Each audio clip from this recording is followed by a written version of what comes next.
The reason you're still single isn't because the perfect partner hasn't arrived yet. It's because you haven't become the person who can create the relationship you truly want. Have you ever found yourself asking the same questions about failed relationships? Why do I keep attracting the wrong people? It's one of the most common conversations I have with clients. People often tell me they want a loving relationship, a supportive partner, and a future with someone who truly understands them. But when I look closer, I often discover something quite surprising.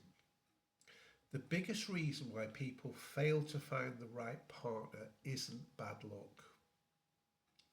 It's that they've never clearly defined what they want, or more importantly, who they need to become to create the relationship they really desire.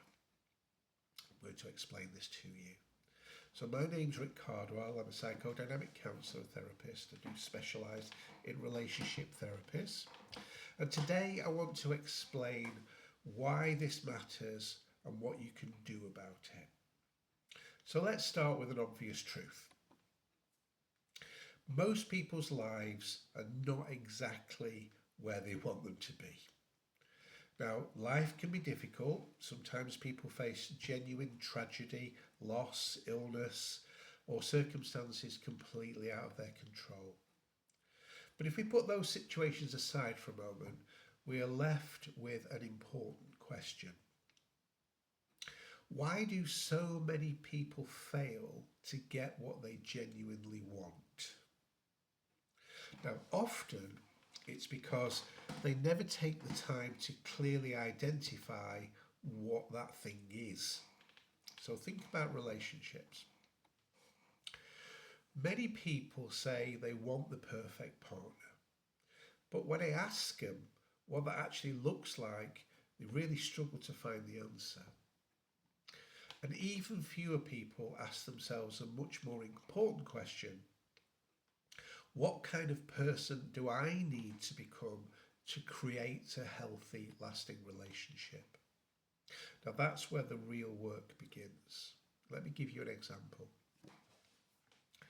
Imagine a woman called Sarah. Sarah's 34 years old. She's had 4 serious relationships in the last 10 years, and every relationship ended with the same conclusion. The men were the problem. The first man wasn't emotionally available. The second didn't communicate. The third was selfish. And the fourth wasn't committed. Now, perhaps some of those observations are absolutely true.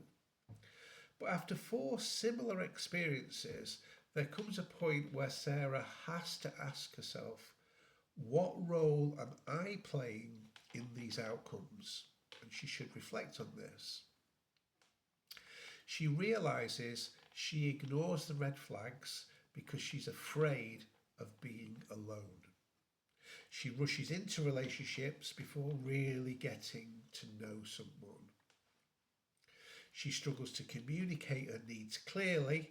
None of these discoveries are comfortable, but they are powerful. Because once she identifies them, she can work on them. And that's where things begin to change. Not because she suddenly finds a perfect partner, but because she's becoming a better partner herself. One of the biggest mistakes people make is expecting success without planning for it. So imagine you want to drive to a destination that you've never before visited. You don't know the address, you don't have the directions, you don't have a map. You just start driving and hope for the best. Most of us would agree that's unlikely you're going to get there. It's not going to work. Yet that's exactly how many people approach relationships. They hope they'll randomly meet the perfect person, but they haven't defined their values. They haven't worked on their emotional health. They haven't learned from previous mistakes, and they haven't created a vision of the relationship they actually want. Now, Success in any area of life requires a target, and relationships are no different. When you know what you're aiming at, you can start moving towards it. And if your aim isn't perfect, that's okay. You adjust, you learn, you improve. That's how growth works. Let me give you another example. Imagine a man called Mark. Mark tells me he wants a committed relationship. But when we look at his lifestyle, something doesn't add up. He's constantly cancelling plans. He works excessive hours.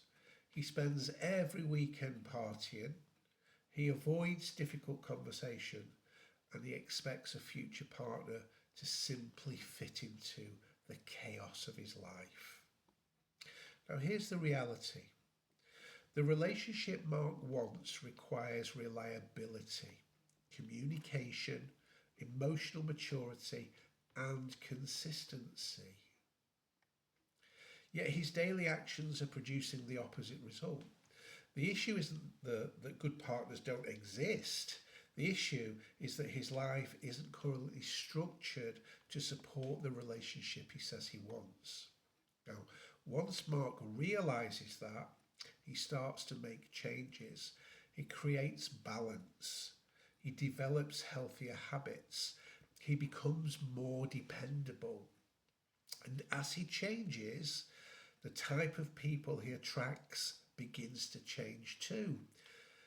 Here's an exercise I often encourage people to try.